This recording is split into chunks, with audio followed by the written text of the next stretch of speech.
Here we go. Welcome to the next episode of the Cathode Ray Podcast. My name is Zezeran. I'm here with my friend Steve Nutter. I am back home in Tallinn, Estonia. I got the nice camera. I got the nice sound. There are no kangaroos jumping around here. I'm happy to be home again. I have, however, on the trip home, I got COVID. So if I sound a little funny and look a little funny, I apologize. It knocked me around about a day and a half, a bit of a mild cold for a day and a half. I've got 3 shots, so I'm really okay now. I was doing some exercise earlier, but you got to isolate for 7 to 10 days, whatever it is. So, hey, Steve, it's good to see you again, mate. Yeah, I'm glad you're feeling good. You sent me a message saying you're on your way back home, and then you got this, and I was like, oh gosh, man, poor Lewis, because it's such a. You're explaining to me how long of a travel it is to go that kind of a distance and to fly. And honestly, it's been probably 15 years since I've been on any type of an airplane ride like that. So kudos. I'm sorry, but I'm glad that you're feeling well enough for us to get together today and talk. I'm happy for that. My girlfriend and I, we took tests before we left. Both negative, both felt fine, and then about halfway through, I had a little tingly in the throat, and you're like, oh. But by that stage, you're in transit, so all you can do is double mask, keep on going, and when I got home, the test showed positive. So, yeah, it's all right. Look, I'm happy that it happened at the end of the trip, that it didn't interrupt the rest of the trip. We still got a marvelous 3 weeks in Australia, plenty of time with friends and family, some even though in between all the floods and the inclement weather that was happening in Australia, we got one perfect day at Taronga Zoo. The Sydney Zoo is called Taronga Zoo, and it's actually on Sydney Harbour. So I've got some tremendous shots, and it's an iconic Sydney shot. You can stand there, look at the giraffes, and in the background you can see the Sydney Harbour Bridge and the Sydney Opera House.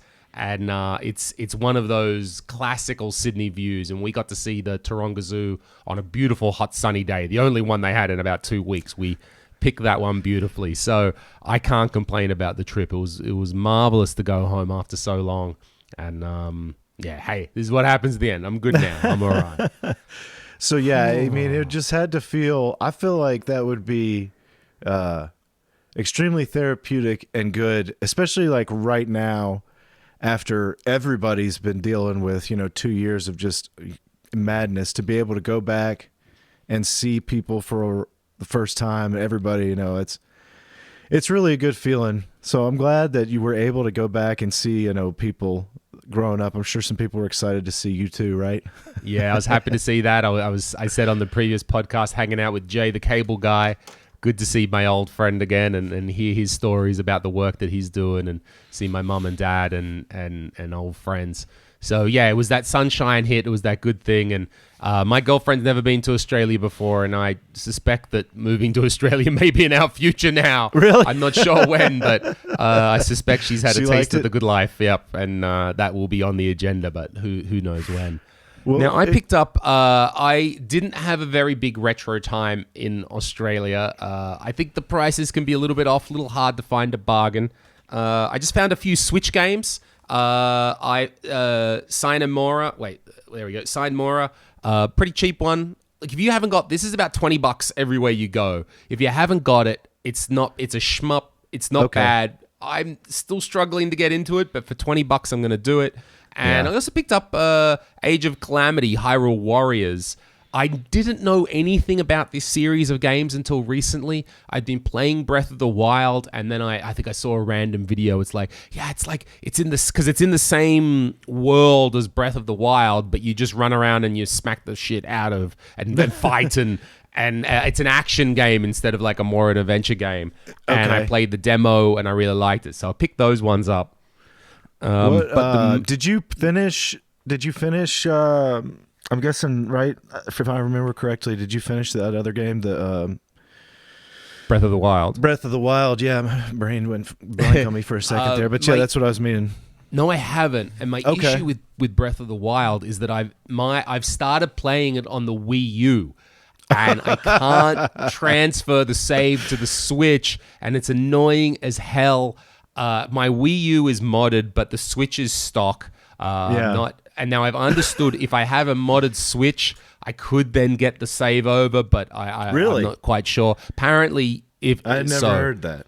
If you've got a modded Switch, there is a way to inject it in or something like this. I don't have that. So I have this wonderful, beautiful new Switch with a copy of Breath of the Wild that I can't even properly play now because I've got 40, 60, I don't know how many hours invested in the Wii U. What are you going to do? Not giving it up. Over? No, I'm not giving up. I'm not going through all that. Spend a whole week just crap doing that. again. Just doing it again. So I'm in that's a tough situation. Funny. Yeah, that's that's an interesting one. I actually found a copy. Somebody turned a copy of that game, the Wii U version, in one time 2 years ago to the Goodwill I used to go to in Tennessee.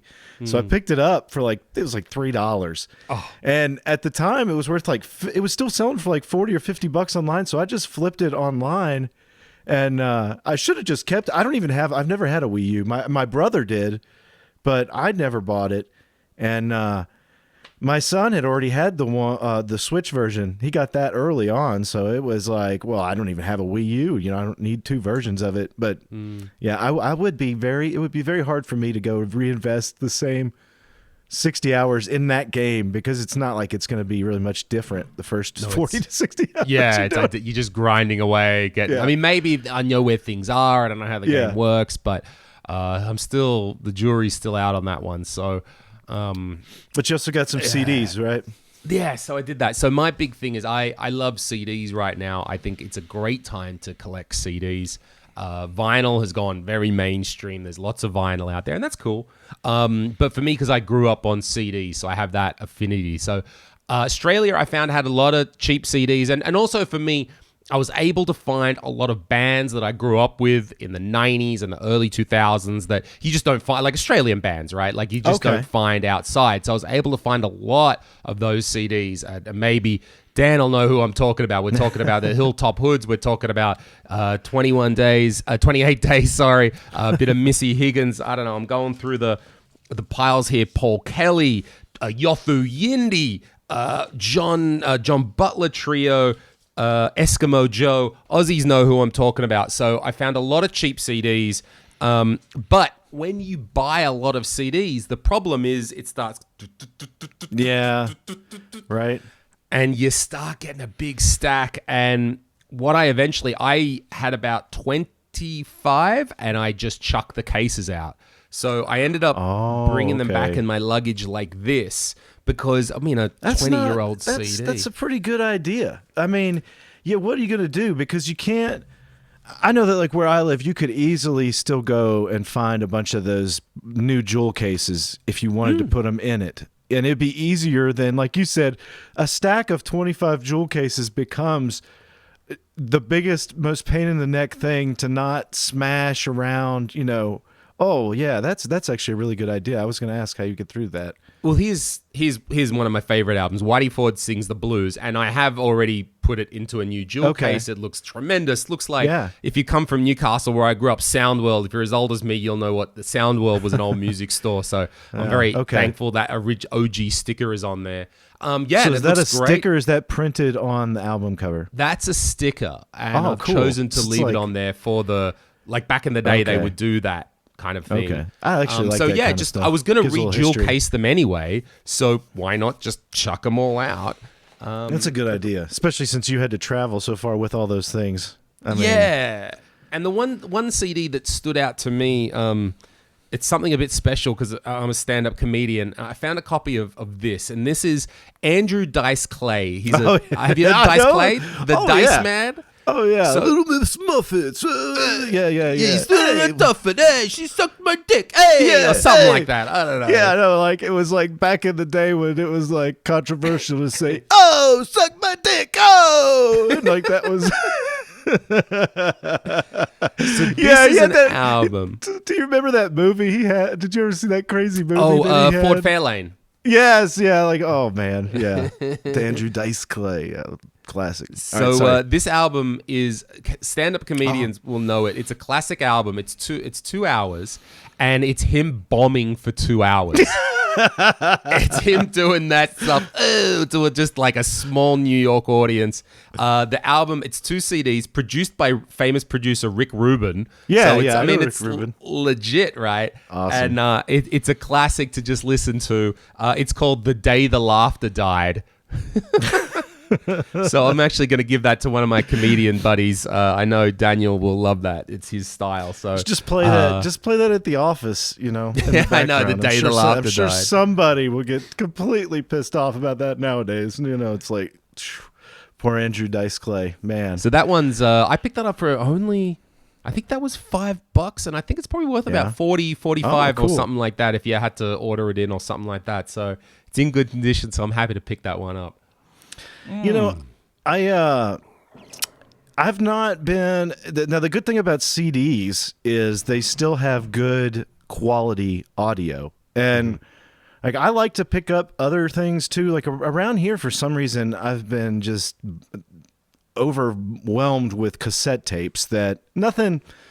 It's not like the stuff like we were talking about for you. It's more regional. It's like it's this era of music I really like, which is 80s, 90s corny country music. Okay, so it's like everything like Willie Nelson, these older Kenny Rogers, just corny stuff. So I like to throw that on, and it's just, so I've just been getting. But the problem with the cassette tape, it's like a VHS tape. You pop it in, and it could be you're wondering if it's going to have any kind of buildup on the tape itself that it interferes with it. I bought a couple of Star Trek video cassettes also recently at a Goodwill that were still sealed.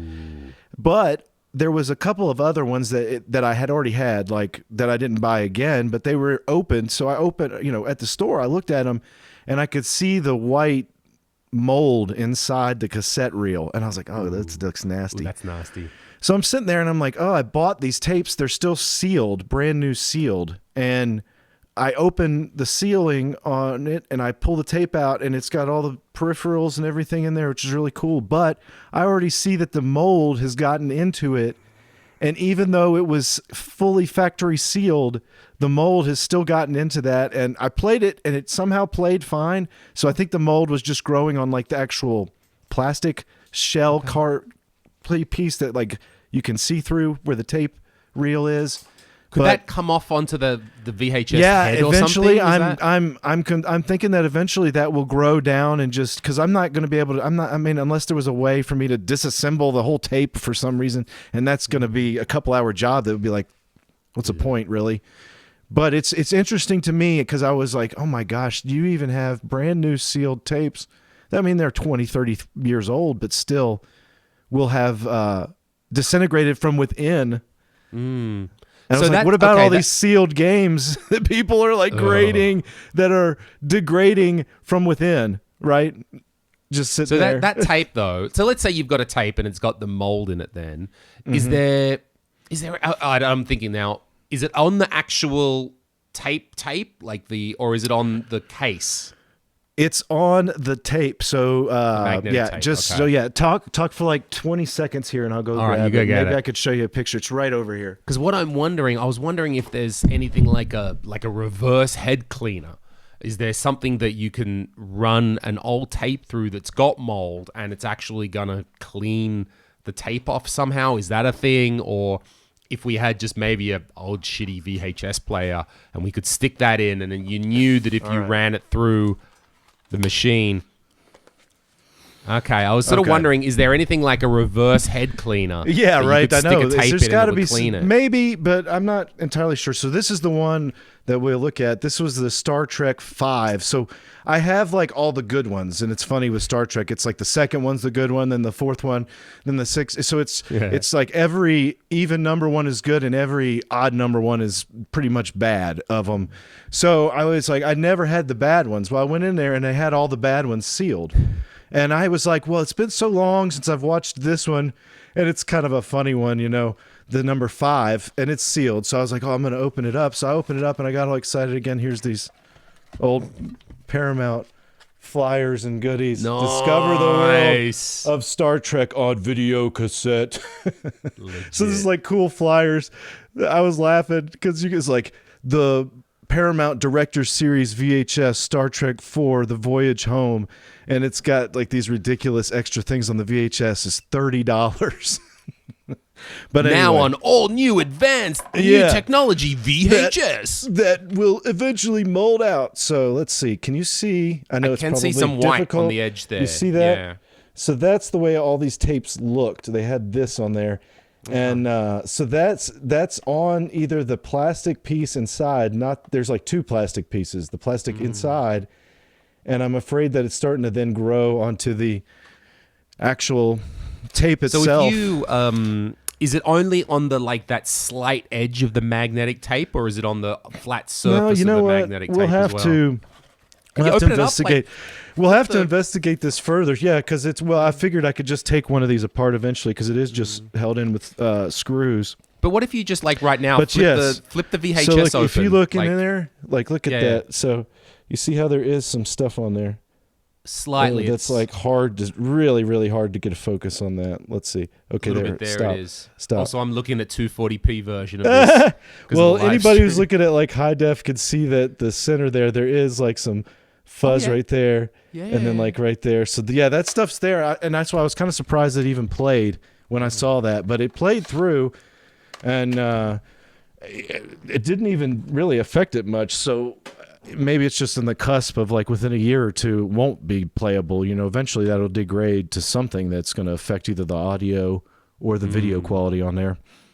Well, maybe someone in the comments can leave if they've got some experiences. Yeah, Does fungus about cleaning? Would the fungus affect the magnetism of the tape at all? I don't know. Is it eventually going to eat the tape or degrade the tape? I really don't know. So maybe someone can help us out. Is that bad for your heads, for your nice tape player? Right. I can't think it's any. I can't think of any situation where actually mold is. I mean, wait a second. That's wrong. Because like penicillin came from mold. So there you go. We got an antibiotic. Cheese, yes. Cheese. So there is some good stuff from mold, but not on the video cassette tapes. You don't want to eat VHS cheese or VHS penicillin. Yes, I love my VHS cheese. Hey, look, you got an infection there. Why don't you lick this VHS tape reel? You're like, screw you, buddy. I want CD cheese. That's the way of the future. The CD cheese. Yeah, so I haven't. I grew up in the same time period where CDs were the big deal, and I just remember, going in and it was like super audio CD, and then they'd have these gigantic tower machines that would only have like a CD player in it for like home audio. So that was that's really, really a fun era, I think, of physical media, and albums have kind of gotten to where those are like so trendy that you can see them in like. Here they sell them in like Target and like in with the trendy jeans at like department stores. You go in and have like a stack of Levi's and some other trendy brand, and then right in the middle it'll be like old 70s and 80s rock albums, new releases, and it's just like, what? That doesn't make much sense, but I guess that's who's buying releases. Them. Yeah, and it'll be like re-releases of classic albums most of the time that are good albums. So it's not like the music's going to be bad, but it's stuff that's just a classic album. Is it the next extension? Did you? I don't know if you ever went into maybe whatever the store is, the Target or the Kmart or maybe H&M. I don't know if you guys got H&M when they started to sell like a Metallica T-shirt at H&M or something, and you're like, huh? Guns N' Roses T-shirt, H&M. You're like, they've sold out. The licensing, but now it kind of seems normal. So the next step is I can buy my licensed Guns N' Roses T-shirt next to my licensed Guns N' Roses reproduction CD. All at H&M for my shopping pleasure. Or it's like, I don't know what Guns N' Roses is. Oh, I can get a shirt and the album and be the whole Guns N' Roses dude at school. I don't. That's what it feels like. It's like rich kids go in there with their parents. They're like, Mom, I want to be the AC/DC kid. Well, great. Here's the whole AC/DC starter pack. We got the vinyl. We got the belt buckle. We got the T-shirt. We got the devil horns. Everything you want. That's But fun topic. for me, it's all about the secondhand CDs. I saw it in Australia as well. There's still a lot of first-hand CDs. Again, in Australia, the place GB Hi-Fi. It's a very big chain of hi-fi stores. And they want $19-20 for a CD. I'm like, mate, I'm going to the Vinnies down the road, the secondhand store, to get them for $3, $2 instead. Right. Yeah. I remember when I was in college, there was, that was a big thing to do, was with me and my buddies who were really into music. We would go to like the 2 or 3 used CD stores and just, you'd be going through trying to get $8 and less used CDs, right? Like that was the culture back then. You couldn't go online really. I mean, you could, but then there was still like this idea, like the same thing where you wanted to go out and actually have the album. It wasn't as easy to get. I mean, I don't even think iPods were out when this was happening when I was doing it. So yeah, it was like, that was a whole thing of going out with your buddies for like an entire day and trying to hunt for some cool CDs in the secondhand stores. I definitely, when I was in Sydney, I definitely noticed the difference in region and what I could find. So the second, Vinnie's is secondhand store in Australia. St. Vincent's, it's a contraction of that. And I was going in Waverley, which is a well-to-do suburb in the eastern suburbs of Sydney. And a little bit hard to get to. You got to walk or take a bus. There's no train. Snooty people out there, and I found the best CDs at the Waverley Vinnies. If you're in Sydney, that's where you got to go. I found all the good stuff there. No one had picked that place dry. They were all €3. So I understood. Yeah, I had to go, like any secondhand store, you got to find those obscure ones where you got to find the obscure store that no one else has picked dry yet. And I found that going to the snooty suburb was the place to find the good stuff. I guess such people were not interested in CDs anymore. No. And what they've done is they finally like kicked their middle-aged son out of the basement. Yeah. And they're like, we're taking your 1,000 CDs and giving them to that place down the street. So you owe it. Like that was always the best. Like it's funny in America, like the best thing to do is to get like really into hunting for thrift stuff between certain months of the year. And like you said, certain areas, you target stores that are in these areas, because what happens is here in America, it gets to the end of the year, close to Christmas time. And so all these rich families are filling their house with new toys and gifts. So they're always cleaning stuff out in December. And then they're also getting you get the tax write-off, a certificate that says you donated goods to a charity. And so you get a tax write-off incentive.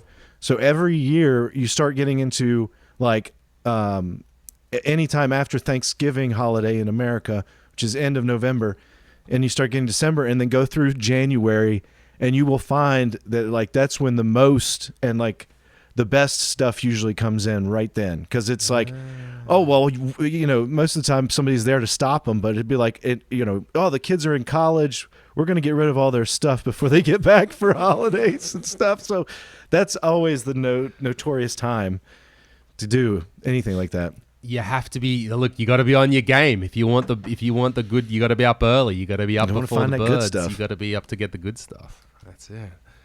Oh, I want to show you one more thing, actually, before we get on. I don't know if this is a thing, a cultural reference that you guys have in America.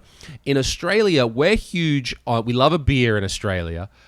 Probably everyone knows that. And it's pretty hot in Australia. So we have these things called Stubbie holders. And a Stubbie is a beer. Holder, yeah. And it's a beer holder. Have you got some, and it's just made of like wetsuit material. It's called a koozie here. Koozie?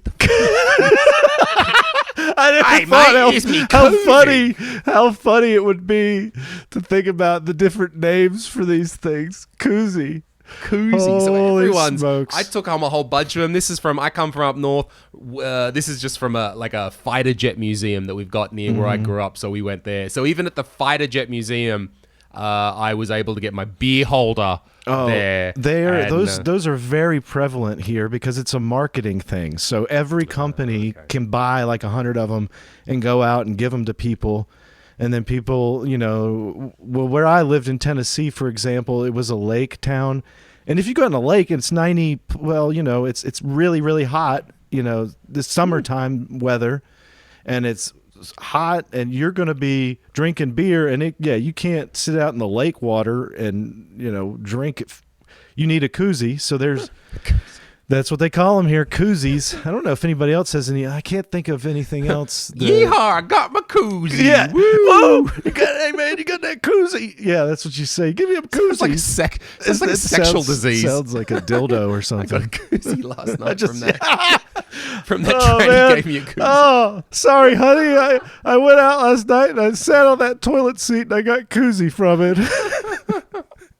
No, I swear it wasn't some other lady. Oh yeah, so the koozies. The funny thing is, I've got a stack of those things. Like I end up with like 60 of those, so I have to throw them away every once in a while.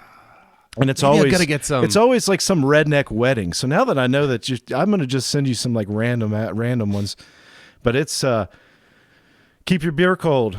Can you get them on the service where you get your lovely T-shirt? Shout out for Steve's merch. Can you get koozies made with retro tech or something? I'm pretty sure you can. I'm not sure that, they had like coffee mugs and stuff. I didn't see exactly koozies.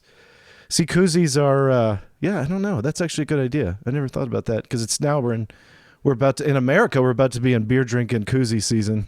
Need a Cathode Ray Podcast koozie. Right? That's where there I'm we going go. for. We'll just put our faces on there and we'll put that would merge our culture, Steve. Your culture, my culture. Yeah. Oh, it's beautiful. We'll have a big weird, I don't know. Let somebody come up with something creative to put on the front of the koozie. Going. I'll see how we can make that one happen. I mean, that's funny that it's called different regional names for that. If anybody has any other cool names for the koozie, type them in the comments for us and let us know like what they call it in your area if it's something different. So we called Stubbie because Stubbie is a type of the short beer bottle in Australia is called a Stubbie at least. But then that's in New South Wales. I don't know if that's a regional thing again. They do have. Have you heard of the beer Red Stripe? Yeah, that sort of bottle. Yes. Okay. Mm-hmm. That's the Stubbie size in Australia. Right. But yeah, you could put any beer in here, mate. So my father won't let you drink a beer unless it's out of this one, and I suspect other Australians will have the same experience. You'll look at me like I'm some sort of Nancy boy or something. So I was thinking about this because I saw an advertisement for a Stubbie or koozie or beer holder on, I was about to do a video because I've just been I've actually been having fun going back, just looking at Facebook and like scrolling, and the weirdest stuff is just popping up on there all of a sudden. It'd be something, and it was an advertisement for somebody in Europe. And it was so cringy. It was beer holders or koozies that they had made, and they were like headless squirrel bodies. And their whole thing was like, I didn't kill these squirrels. These squirrels run out and get run over in front of my house all the time. So we cut their heads off and stuff. And the koozie is literally one of those beer holders that you just held up. It's that with a stitched together, dried out, like perked up squirrel headless carcass. So you put your beer in there with it.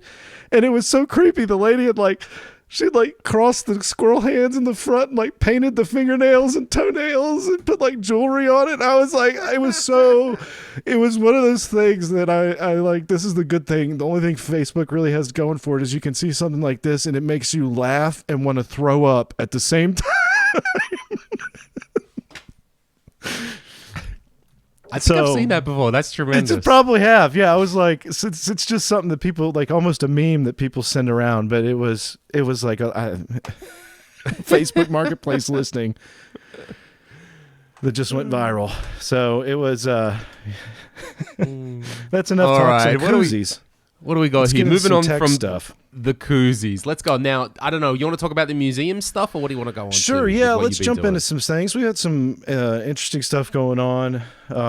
Let's talk about this museum thing. I've been behind the scenes working with a museum in Texas. I don't want to say which museum it is. I'll say when I'm doing this. But and I will have some footage, obviously, from it. But I've got a museum scheduled trip in exactly 2 months from right now. It's middle of May, and it's going to be almost a week-long seminar where they're flying me in, and they've got all like, from what I could tell, it sounds like they've got almost like the surgical audience style of a room, right? Or it's going to be some kind of a classroom setting, and they're going to have a workstation set up there. And then I'm just going to, for like 2 days, go through servicing a couple of their CRTs, which are like PVMs and BVMs. I mean, ones that I've worked on a lot. You know, like the first one, they're all concerned about 2030s, the PVM 2030, which is the cube style. And that's one I've worked on, like, I mean, hundreds of those. So the idea was to have like a filmed session, and also they're going to have all these, a few techs and people from other museums are coming that are just like trying to learn about how to safely and properly go in. And like the thing I'm going to be concerned with is like the evaluation of a CRT, and then how to go in and just do like a lot of the stuff that I'm doing. Train their techs that they have.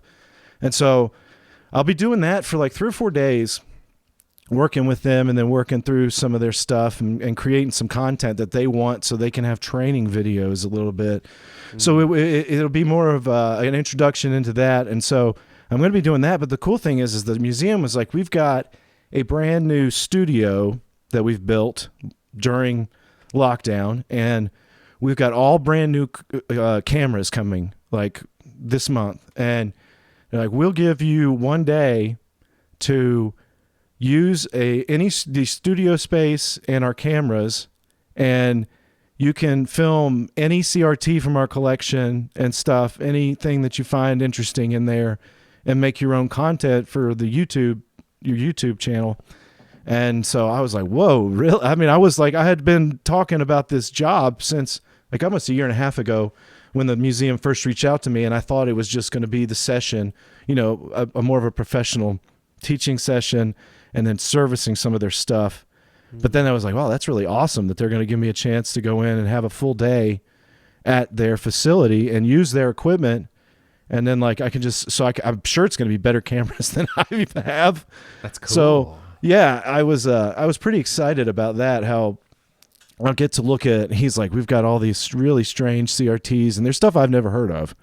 They're just commercial grade, interesting models that are just not out there anymore, that they've collected for 30, 40 years. Right. So this day that you get where you get to film, is it, I mean, how to say, I'm sure that they sound like great people, but like, what is it like meant to be a collaboration between Retro Tech? Do you have to put it out there? Are they saying, hey, this is like, hey, yeah, the guy who's been organizing it, he knows some people in the scene, and this was probably a connection. I think it actually came from Bob, because I think he knew Bob and like had reached out to Bob, and Bob may have referred me to him. And I mean, this would have been like 2 years ago when I started talking to him about it, because it was right before, or right around the time when COVID first happened. It was like a couple months after that was when we started talking about seriously setting this up. But we had to keep pushing this down the road because of things. And now it's, summertime. That'll be summertime. So it'll be really hot in Texas here. So that's a good time. The museum doesn't have, so they said like they're closed Mondays. So this is not something that's going to be like open to the public. It's not like a seminar I'm doing that's going to be open to people. This is meant to be, I think it's like that's way they feel like offering that to me, because I would, the guy knows what I'm doing, watches my content, and is like appreciates it. So he would be like, hey, if this sounds like something appealing to you, you can definitely do it. As opposed to if you're like, don't know, and you're like, well, maybe I can get some footage. Like the last times I've been to the museums and worked with the Philadelphia Museum years ago, it was always more of a like, well, we get there and they're like, of course, yeah, you can film whatever. And it's like, well, now I know that while I'll be there, I can plan to have a whole time to, just take my time and do, I don't even know. I mean, I could just sit there and if it's like 60 insane monitors, I could sit there and film like B-roll footage, for hours of just different monitors and talk, and then come back and talk about them afterwards. So I'm really excited. about the whole opportunity. I'm hoping that it blossoms into an opportunity for me to meet 3 or 4 other people from museums and get almost on a schedule where it's like, okay, Steve comes in once a year for a week to this museum. And then if I had like 4 or 5 of those, it would be a really, that would be, I feel like, a really awesome, thing to do and have as part of the business. That would be a very fun and good avenue to explore. So that's what I'm really hoping that will come from that too. I think so too. That's what struck me as well. The little business mind kicked in there, that to get this offering down, that here's the package, or I can do this for you and this, or here's the things that I do. And I understand that this repairing and helping people with CRTs, this is not a big market. So at first you might be like, well, how much work can there actually be? On the other hand, though, because it is such a niche market, those people are all going to know each other. I guarantee you all those museum blokes who work in CRT in that level, they all know. And I bet you they're all struggling to find every single someone one of them good. is. That's why you've got 4 other museums wanting to send like this level of guy who's hired me. He's like, and the guy's been immensely helpful. He's awesome that I've been working with and talking with. So he's a really cool, like in retro gaming, I feel like he's the same age as us. And but he was explaining to me like some of the other guys they work with, and this was an awesome story. He was like, yeah. So I was like, I know that this sounds like people aren't, when you get yourself into this kind of situation, you do have to, like, I have notes here where I have to make sure there are 4 or 5 things I have to get done on a conversation, right? And when it's something like this is a work job thing. So I already submitted like a bid for the job that he was like, just give me a rough estimate bid. And I did this like a year or so ago. And he's like, I'll submit it when we have room in the budget. They'll say, yes, go forward with this. And that's where we are now. But the actual like payment of it. So I have to like make sure, I'm like, hey, so I need to make sure that if like how this is structured, because if I'm organizing my own travel expenses, I don't mind that. But at the same time, like, then I'll need like half of my bid. I'll need that money up front. So I've got to like take these notes and make sure I get this across. Or if it's not like that, I need you to know what your structure is at the museum for paying me, so that I can make sure that I'm not, like, at the end of the day, you're just basically talking about things. You're not actually signing a contract with anybody. So you got to be, you understand that it's a business relationship, but you still have to, you can't just keep like, well, at the end, when I'm there, I want to talk about it, right? You don't really want to do that. Don't want to wait till the last minute. So there's that. Then there's like the scheduling date.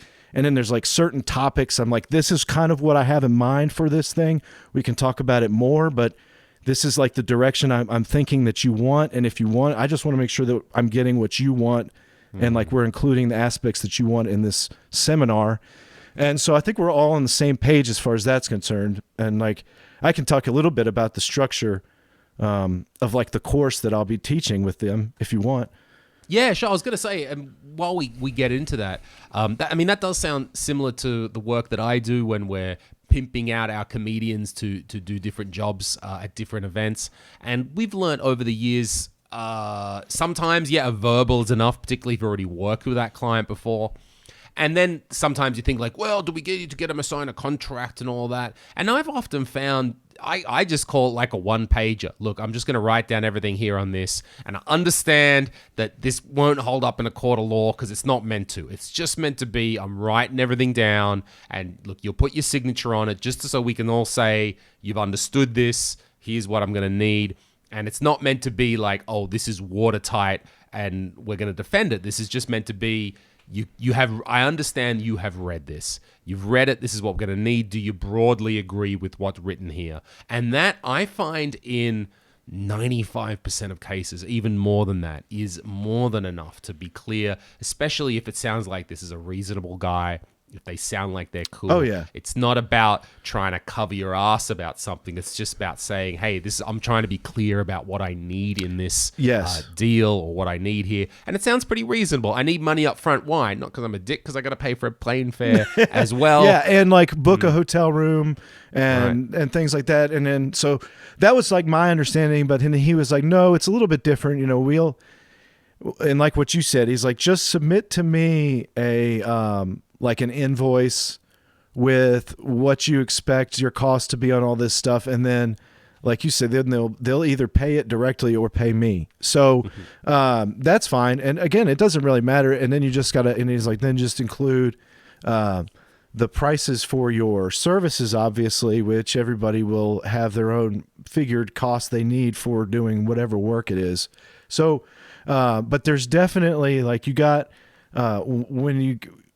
when you start getting into your own business stuff, you realize sometimes, especially when you talk to people, like it's like you and I, we can have an intention to maybe speak about one thing when we get together on a call, but then we can very easily get to the point where we're just babbling back and forth about different things that we like, that were interesting, that we're talking to each other because it's been a while maybe, and all of a sudden the conversation goes away, we hang up the phone, and I'm like, oh crap.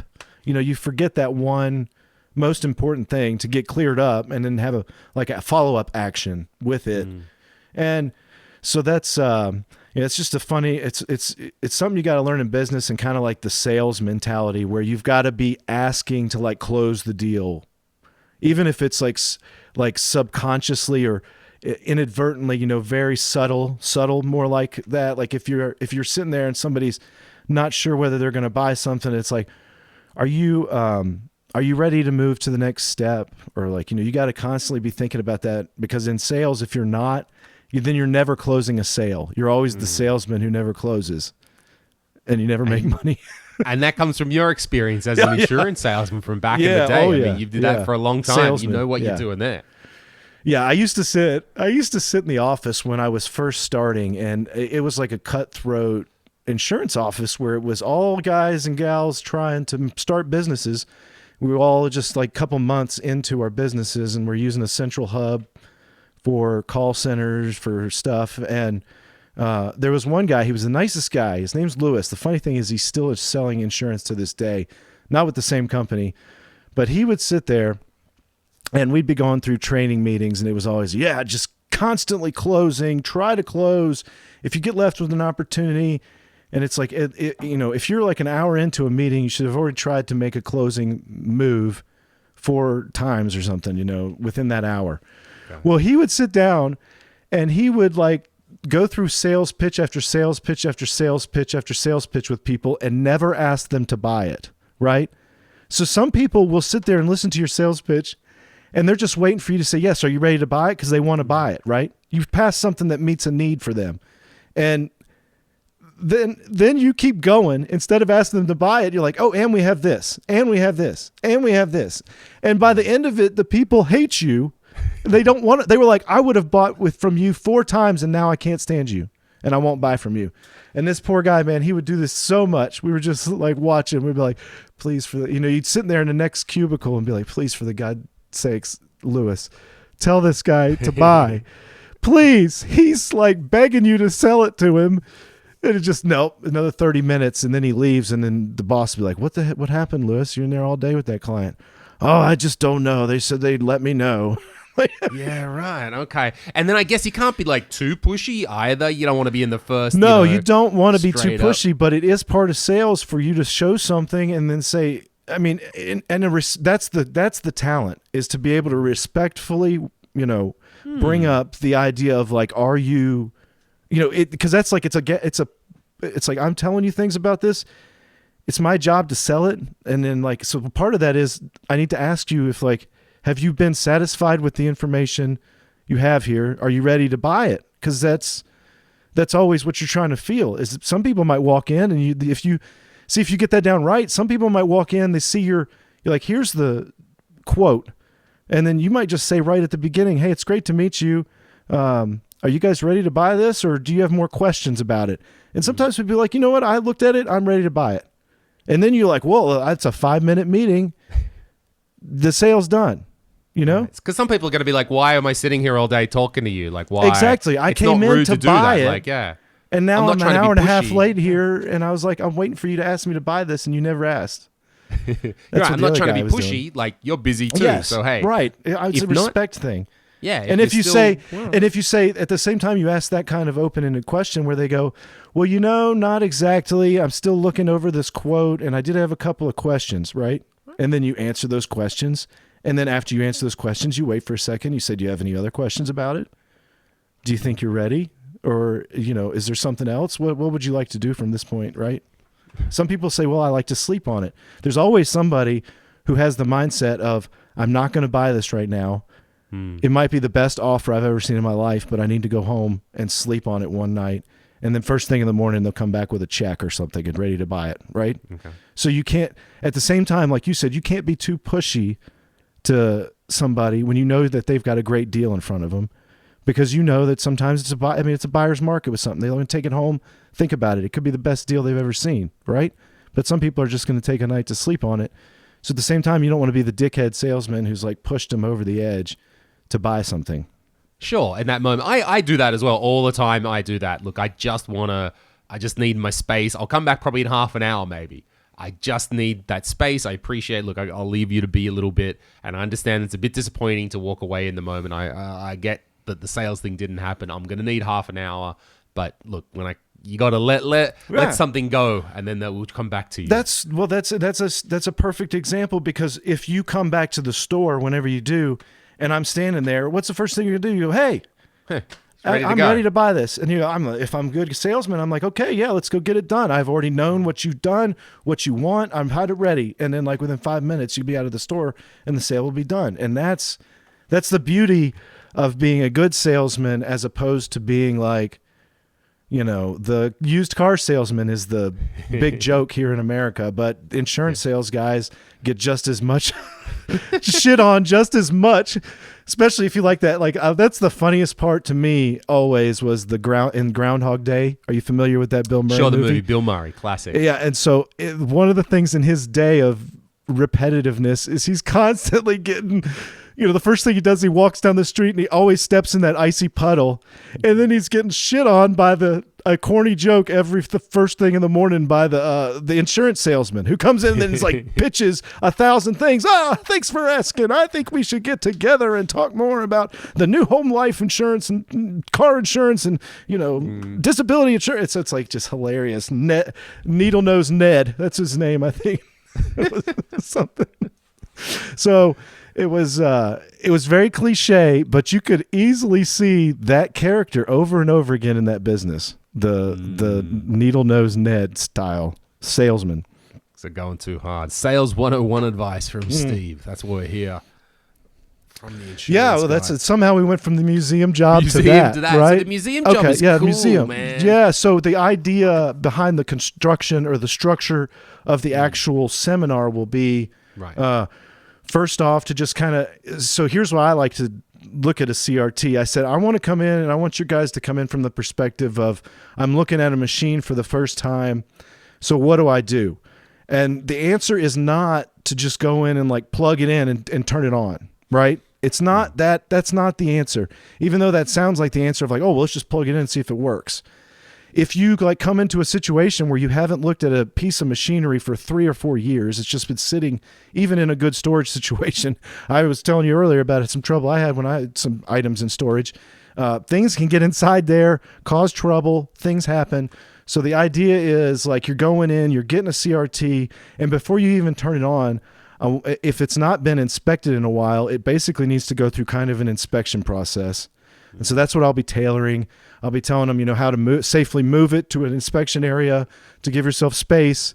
And then basically from that point on, you need to look at it, open it up, look at it inside, make sure everything looks like there's nothing, because there's nothing that could cause damage by you just turning it on. Because there's a lot of times where just something could have gotten inside that monitor, something could happen, something could be bridged or shorting. And if you turn it on, then all of a sudden you short out a component that's a vital component, and it pops something, and then you've, just by skipping that step, you've gotten to the point where you've got a busted monitor with a big problem. Absolutely. Could be old Mickey Mouse is running there. Yes, that's what happened. Yeah, that's what I had happen. Is away, I've got a mouse get into one and just pee on everything. And you don't want to just turn that on because then it adds heat. And especially if you don't look and then you don't think about it and a couple weeks go by and the thing just sparks and stops. So the idea is to go in, inspect it, even clean it out, and then finally after that, test it, see how it works, and go from there, as opposed to just grabbing something, putting it up there and putting it on. So we'll go through that whole process. And then, of course, a lot of safety will be involved in that first section, since you're opening the machine and looking at a lot of points and, getting the idea of how the anode cap will work and, just explaining things. The funny thing is, I guarantee you every one of these people I'm going to be talking to is going to have so much more electrical knowledge and experience than me. They just don't know anything about CRTs, so I'm literally just like a CRT gearhead who's jumped out of my CRT dungeon and ready to tell everybody about these things. So, yeah, the process will be going through that portion with the safety and then moving on to board adjustments, which boards are which, kind of like problems, where they would start, an explanation of like the deflection block and then like the power circuit and how those work, and then getting into that more technical like adjustment stuff with live current. So it's great, man. It's going to be. I think it's going to be such a good opportunity for you. It's such a good opportunity for the business, for you to get out and do some different stuff as well. We talked to maybe there's 1, 2, 3, 4 of these museums that could be. There's got to be more. I mean, even beyond your area or beyond America even. Yeah. And to get this down into an offering that you could say, look, this is what I do. This is, here's the BAM, here's the course, here's how I can do for your people. Here's what's needed from your people. I'm going to need people with some electrical experience. Here's what I'm going to leave you with. Here's my requirements. I think it's a really cool way to expand your business, because it can be often hard to expand a one-man business. That's a real difficult thing. You've only got a certain number of hours in the day, so it's a nice way to expand. So good on you, mate. The issue comes with this kind of a business too, and it's understandable. It's like scalability. So I can't go up and scale this to an infinite point or even really a huge point, because we're always going to be limited. We're looking at an ancient technology that's outdated. The only thing I can really scale any is like internet presence, internet community presence, things like that.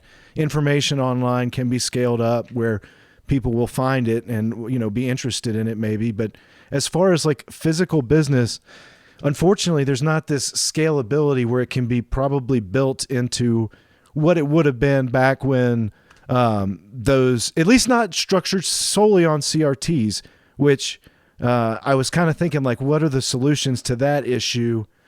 And so I'm glad that, and it's kind of just popped in my head out of all those questions. I was like, I'm glad that Lewis and I are actually getting also into other display technologies kind of from this, from these time periods. Like it's all interesting, and eventually somebody will have a question about something.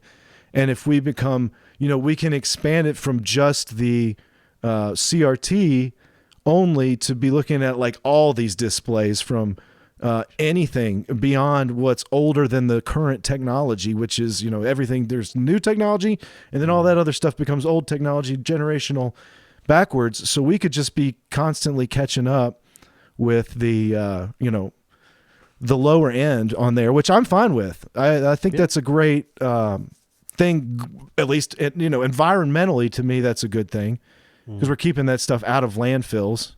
It's an important part of all this. But I see where you're going. I can see it for you as well. Maybe you're looking, your business, yourself. You want to know that, am I going to still have a career for this in 5, 10, 15 years? I understand we need to think beyond that a little bit. I dare say these CRTs will be around for a little while yet. It's not drying up anytime soon, but it's good to be thinking about these directions when you're in, because it's such a niche market. It's so small market. Because usually when someone wants to expand a business, like I don't think it's really like, you wouldn't ever Or would you? Tell me. Do you think you would even like hire someone to help you out with the physical work of that? So the problem here is not. So I mean, maybe, but that like I would think that would be more of along the lines to successfully do something where I would have somebody in the shop working with me, but be more of like an apprenticeship where Right. I would have somebody who's kind of green, younger, maybe somebody who's still even in high school or, a college student who works in tech stuff and wants to come around and get some experience. And so the unfortunate thing between that is it takes a ton of training to do that. And then also, you're hiring people, so you're got to pay them to do the job of some way. So there's that aspect. And then there's like the other need that I would probably benefit even more and more practically would be have somebody at the front end of the business working on the things like while I'm doing the repairs, they're coordinating with a hard schedule and like scheduling future repairs that I have on hold right now. And then also, changing things for merchandise, setting up things like that on the back end, maybe going up and cleaning up some of it's just like administrative stuff. But even that, it's hard to justify that to be a full-time position, of course, because I wouldn't have the money to pay somebody full-time out of the business right now.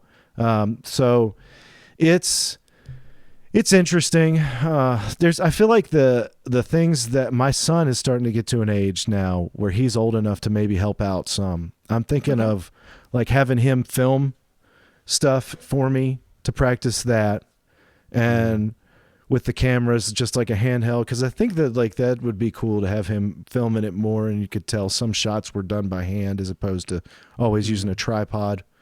And so I want to get him in that experience, but there's also some things I feel like he's really into art, so he's been drawing. So I feel like on the computer, like ways that I've never seen.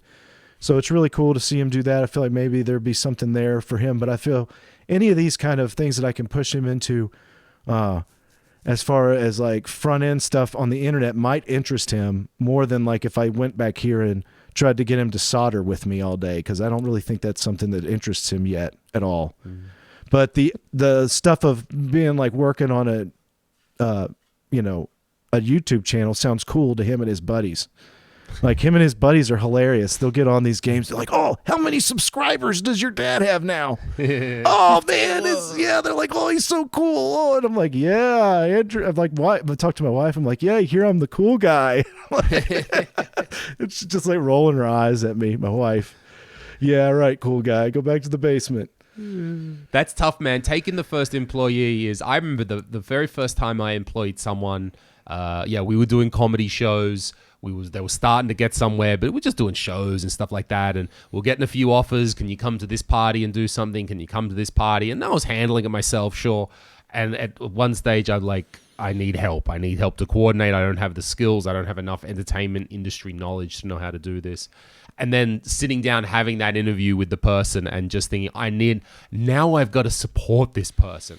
Now my work, I have to go in, because in this role, I'm essentially the talent. Okay, I was the performer. I'm the one who's going to be standing up there. So I need to generate enough income to support myself, but then support this person too. And I remember how shit scared I was at the time. How are we going to do this?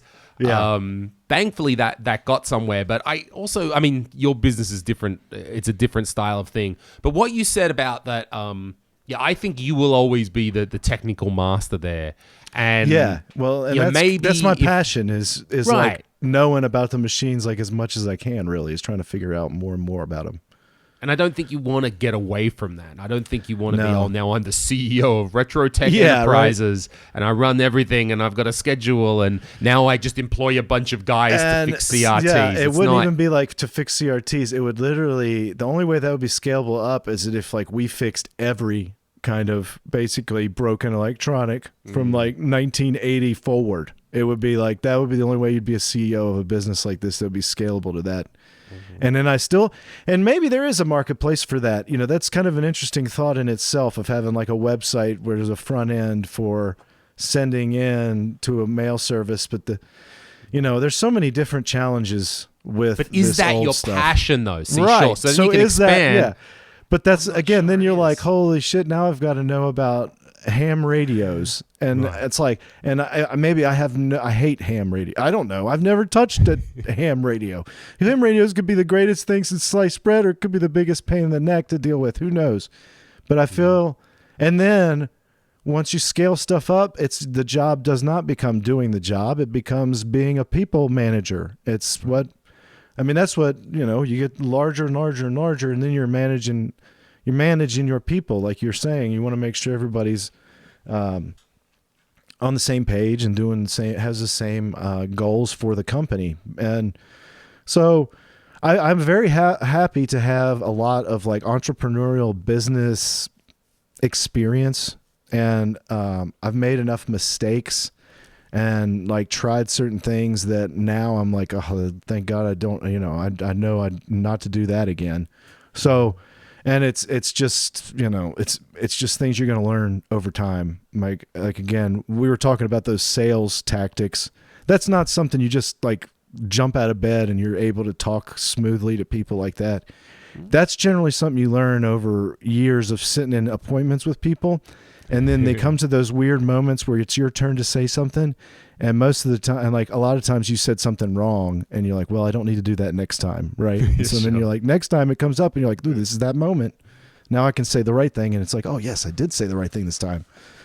So yeah, I think that comes into play. I can see for you, and I agree. I think you want to keep your passion. You want to keep your niche skills because if you expand to general technology or general fixing ham radios or whatever, right? Like now all of a sudden you're wading in a bigger pond where there are other people who could also have a speciality. Like right now, I mean, I'm not saying you're the only guy who can repair CRTs, not at all. Well, no, and that's not. Yeah, that wouldn't even but be a healthy this is your environment. special thing here. I can see something about like helping you with the auxiliary, as you said. Okay, someone to handle website stuff, maybe shipping. I don't know. I'm just someone who can organize the shipping of CRT. So they're just bringing them in. You're repairing them. They're bringing them in. Maybe if you're getting more appointments, so we're getting more. Yeah. Again, how many of these actual appointments can there actually be? Who knows? So scheduling your time to help you with scheduling. Now, is this a full-time role? I don't know. I'm not mapping out someone's job here, but I could see that support role being something to help you free up your time so you're just doing the core of what you do best, which is opening up a CRT and using your knowledge to fix that. But as you say, you've got to be generating enough income. Would that be a full-time, part-time? Where is that person coming from? I know. Who wants to live with Steve in the CRT bunker? Who is this person that has enough? Yeah, and then it probably means that I'd have to like go up on my pricing on stuff because that would be part of it. And then also, See, at the same time, I do have some ideas for, just random products that would be like a retro gaming product. Like you and I and Bob had a conversation. There's no reason that we shouldn't be able to easily come up with a design that would be like the top quality composite video cable, right? For the Sega or the any console. I don't think the Nintendo's is much a problem. There seem to be a million OEM Nintendo composite cables that are built good quality and still available. So I don't think that's really a high priority, but I know the Sega thing can be. So I was like, why couldn't we just make like a super high quality? But so, it's at the same time, it's like, well, that's at the back of my head, but I have no idea how to step forward into that manufacturing game yet. So that's like a whole, getting into that. And then do you really make that much money off one run of cables or something? So it's I feel like there's a lot of ideas like that I have too, that maybe that role could somehow evolve into back end working on those kind of developing those things to maybe generate more revenue too. But that's the play. That's the thing of expanding from a small sole proprietor, you do everything business to that next step. And the scheduling stuff would be easier just to have somebody step in that's more of an office type that does that for 2 or 3 businesses and like does part-time work for you hourly or me basically. and they would just come in for like 3 or 4 hours a day and work on my stuff specifically.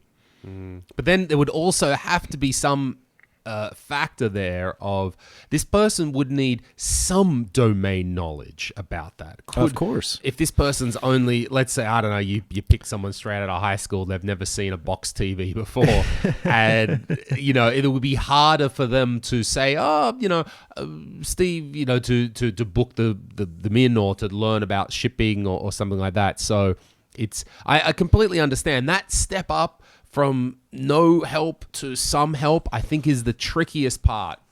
Yeah, and, it really if that's is. the direction you want to go with this. But yeah, you don't want to be sitting here, because even if, I don't know, it depends. It's like, what do you want to do? This always becomes the question with the business. Do you want to take it? Because like you say, it goes to a different level when you start adding employees and people are really responsible. I mean, like right now, all due respect, yeah, I'm responsible for myself and my family, but I'm used to being responsible for them. And I know like what it takes to satisfy that responsibility. So sometimes you get to the point where, you know, you can work and comfortably get just above that by yourself. And it's almost like, well, I'm comfortable here. Do I take the next risk? Like you took the risk to get here. And after building it, you got to a decent, healthy thing. But it's like, do you just try to maintain this? Or is it now the time to try to, again, like we were talking about, make it a little bit bigger and see what happens? Because just as many times people will take that next step, and that next step is so much harder to figure out from the first step that it can like throw the whole thing, you know, backwards and make you end up closing shop or something, you know? I think it's a great question to ask at this stage. I'm thinking about this at my stage of life. I've built a business already. That business is running pretty much now without me on its own, and I'm very proud of that I've built this business. It runs on its own. I've trained and installed great leaders at all levels who are doing it really well. So in theory, if I wanted to, I'm not saying I want to, I could step away from that business in theory and do something else. And I have felt over the years I had to, as I was a young comedian, we're doing jokes, we're standing on coffee tables, you know, when it was all indie and underground and that sort of thing. And then, then a business grew out of it. And then, as I said, all of a sudden I'm employing someone. Okay. And then I got to worry about their wage and my wage and all of that. And then there's 2 people. And this is great, like great news. Business is good and things are growing, but it's entertainment industry. So we're certainly never rolling in money. Anyone who's worked in creative field knows, we're not all Kanye West overnight. It's often a very thin struggle for a long time. I'm laughing. I'm like, the only guy I know that seems to be making money the most consistently is the guy who owns the property we're sitting on right now. You know, it's like whoever's collecting that rent, but even they have their own deal. It's nothing in business is as cut and dry usually as, you know, it appears to be from the outside kind of looking in. So I'm asking myself, what do I want to do right now? Do I want to continue taking that responsibility for people around me? I've enjoyed that. I've enjoyed being a leader. I've enjoyed inspiring and working and seeing these kick-ass people who are now great leaders. But in that last 10 years, I've also had to take, I haven't been able to devote enough time to being a stand-up comedian. I have had to be a businessman in that time, which would be the same analogy with you. I've had to step away from repairing CRTs to run a business. I don't have any regrets with what I'm done. I'm so happy with the business that I'm made. I'm so happy with the way that what we've done. We've changed a country, actually. We introduced stand-up comedy to a country. I'm really proud of that. But one of the things that kind of fell apart along the way was my personal stand-up career because I just didn't have that time. It's run a business, do those things, look after. I feel a responsibility to my employees. I want to know they're doing well, so I'm going to work for them, and they're now helping me in return, and it's gone well. But at the end of the day, still, I haven't been able to develop my own stand-up career, my own creativity as much as I might have wanted. And I'm now wondering, do I want to specifically go down that line of being a sole trader, of being that freelancer, of, just like you said, of having that less responsibility to others. I'm maybe consciously thinking about doing the next thing where it is more just about me, so I can focus on me. And that means, no, the next thing isn't going to be some big business, but it means I might be able to pursue my own things a bit more. Now, I don't know. Then again, I've loved growing a business, and maybe I'm going to miss working with people and building leaders, which I've loved as well. I don't know. I think it's very hard because, there's always the idea of what's having the community there. That's great. That's being able to have a business where it does sustain employees and some type of revenue and profitability, even at that level, is amazing, really.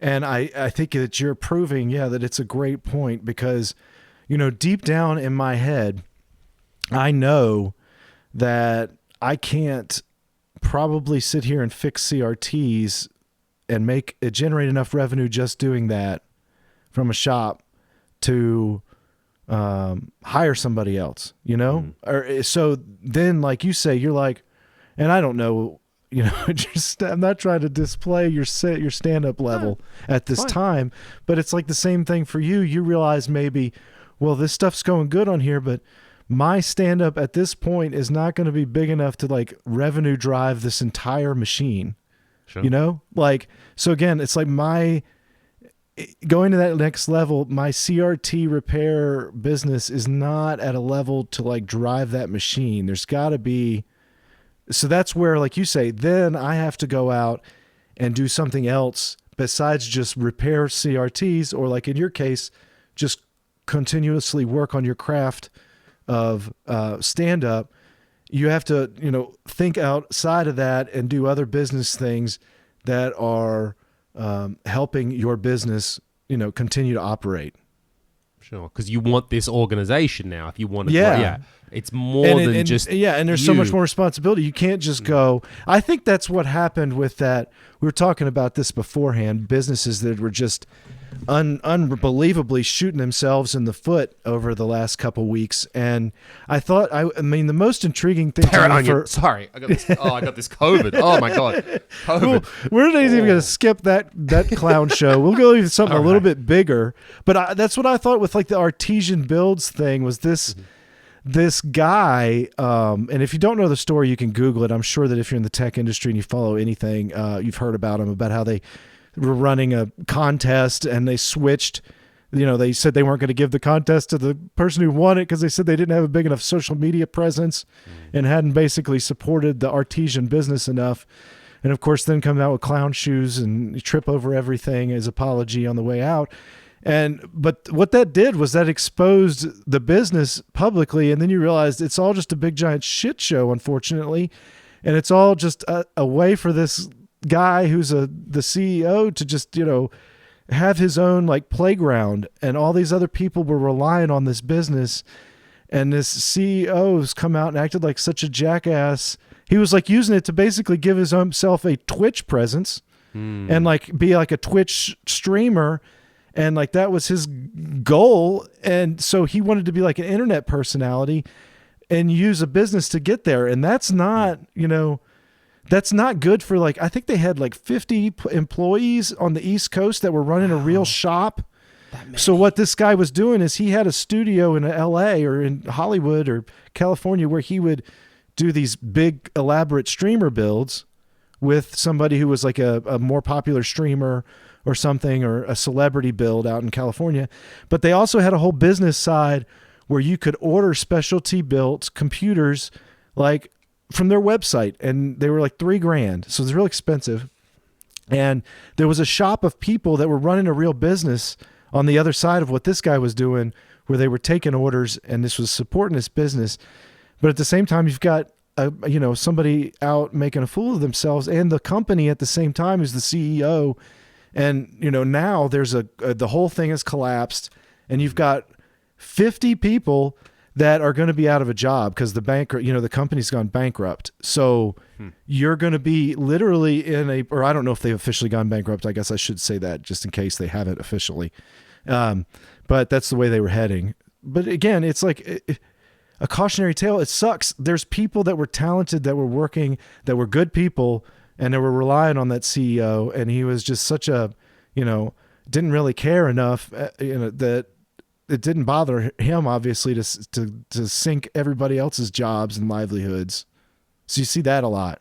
It is that motivation, that underlying motivation for why are you running this business? What is your purpose? Is it like, and then there's no right or wrong answer. Is it to become like an internet personality, or is it your passion to build good PCs and like educate people on that and grow the business that way? Or did it become, ooh, look, I can maybe use this to become an internet personality of some stature?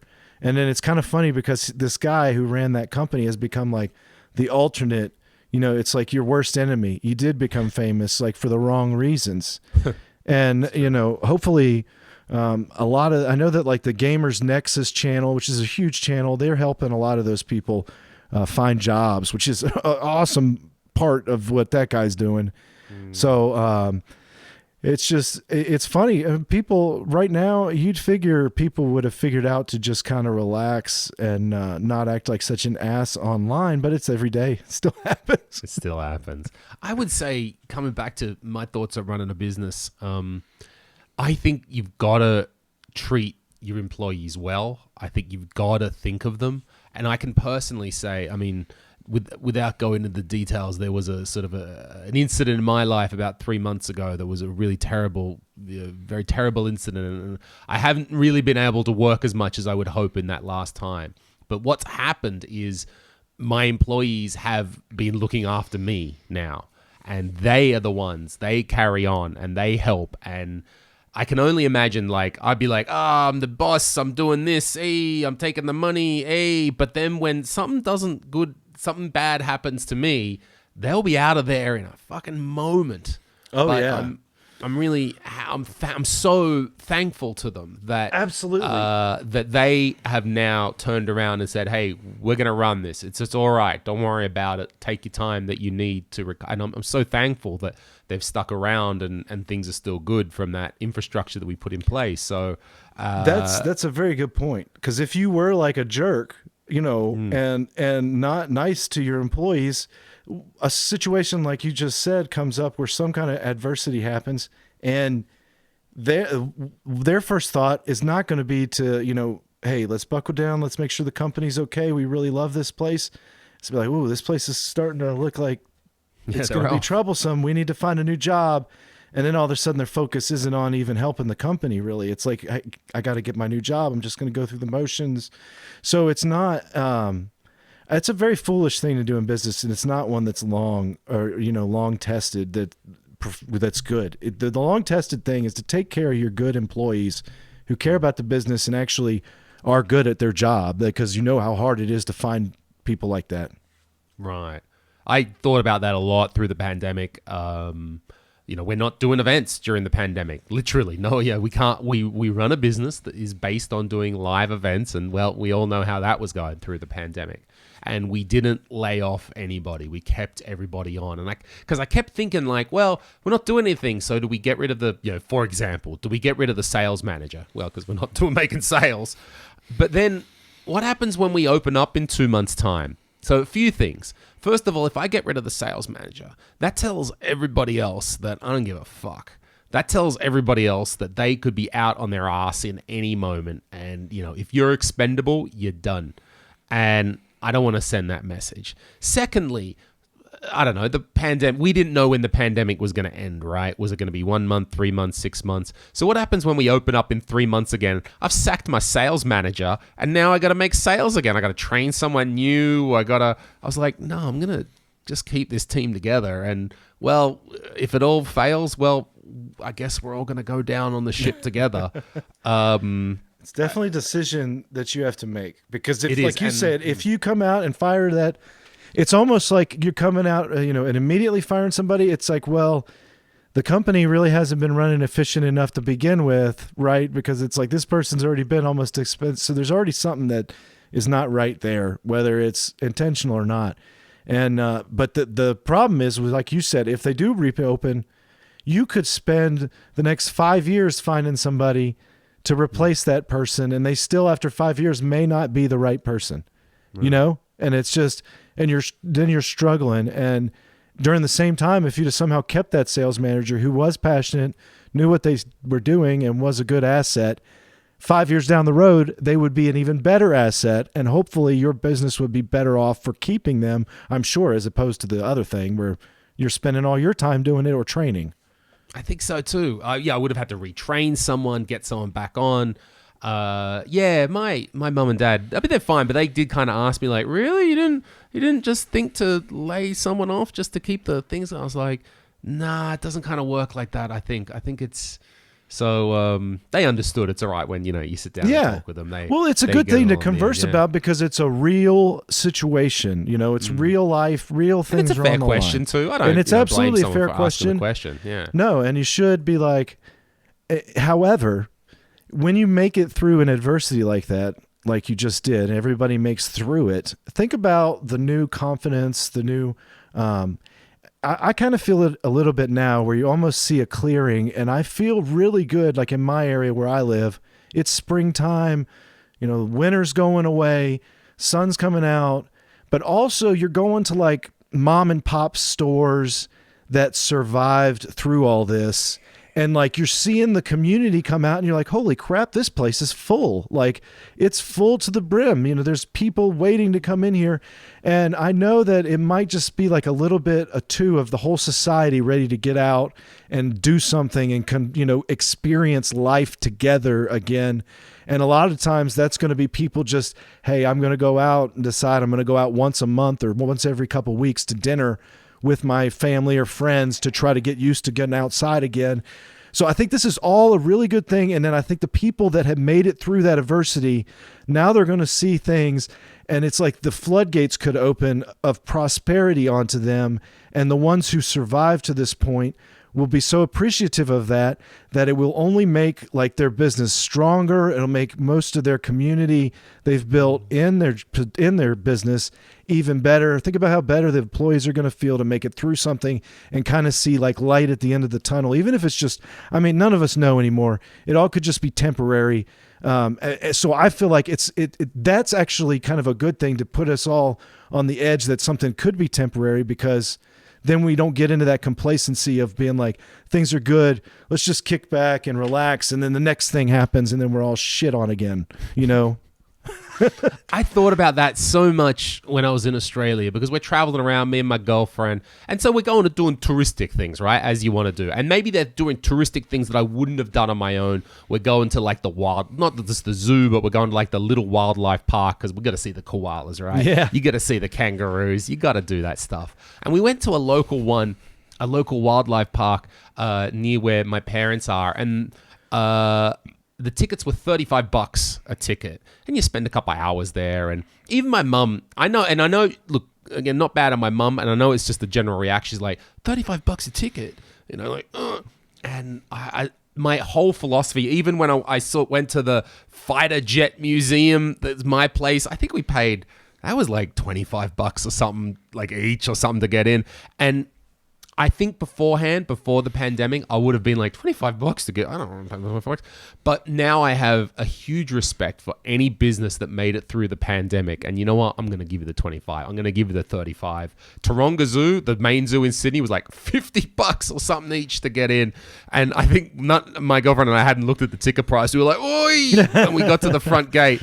But then again, I just reminded myself, holy shit, they kept the zoo going. This whole thing, right. I'm happy to help if I can give a little bit back. I understand why your ticket is $35 now or $50. I get it. It's fine.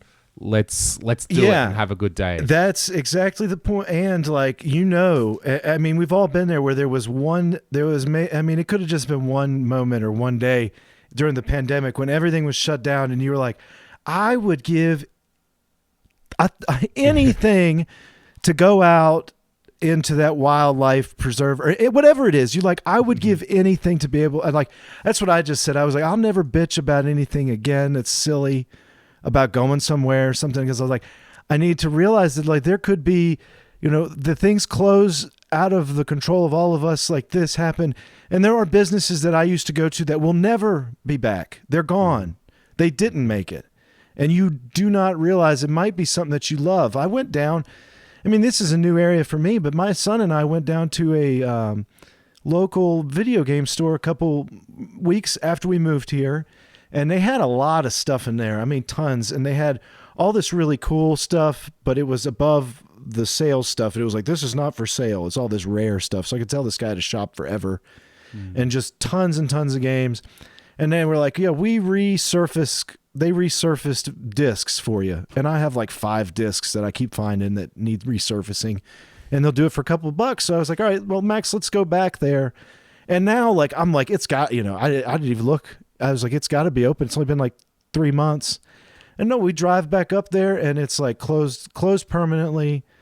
And I was like, well, daggum, I didn't even realize. It's like, and it's the same time right now when everybody who made it through this period and somehow made their business like revenue, at least to the point where they're not losing money, even if the owner's not taking any, not taking any money in themselves, but they're keeping the sheets balanced. Sure. So where it's still surviving. I think that that's the good thing, because like you say, eventually what will happen is if things go back to the good trajectory and people get used to going out, it happens for a while, the prices will eventually come down on those services, because then there'll be like a surplus, and then people will have other options of things to do. They'll be used to it, and those services come back down to normal pricing. But for the meantime, yeah, anybody who survived through this, I feel like it's awesome, and it's extremely happy to me to go out and just see like a business where before I was like, damn, man, I feel bad. Like for the guy who's like back there, working his butt off for this business, and it's probably losing money every month. And nice people, it's like anybody who goes and has the balls to start a restaurant, right? I mean, is there anything that sounds like crazier to you in this society than to start a restaurant anymore? Sure. Yep. Oh, I tell you what, I think my throat's getting a little sore. Yeah, I was going to say we should save these other conversation topics for another episode anyway, because we're already an hour and a half in. Hour and a half will probably. This is good. And you're wearing yourself out here with this. It's all good. This is good though. I enjoyed this last one. This is we're getting somewhere with it. When I was on holidays, I was very distracted, so I know we were sort of, and I know there was like we were talking over each other when I was away, because like we'll cut out in any moment. So we're back to being relaxed. We're back to just having a good, nice conversation. So man, it's been real nice to speak to you again this week, Steve. It's been cool. Yeah, it's been great too. If anybody's, if we've been enjoying doing this show, and we love hearing what you guys think about it, and just continue to stay with us. We're getting kind of in the flow of things a little bit better. And I know we've talked about some ideas to do on the show, and just, we're going to make it better and continue to add quality to this, because we're talking about things we're passionate about, and both of us are passionate about even just doing this show and like our new write-ups on our blog. We're passionate about it. It's like pet projects to us that we really care about. And I mean, especially for like Lewis, he went on this trip he hasn't been on in years, and he took time out of that to try to do like dial-up internet for a couple of episodes with us. So we all are appreciative. And then to get back home, catch COVID, and then the first thing to worry about within a couple of days is to get back to the show here. Thanks, Lewis, for your passion too for this. I appreciate it. We're all doing good. Thanks very much. Thank you, everyone, for your interest. I do appreciate it. Steve's appreciate it. We'll see you next time. See you next time.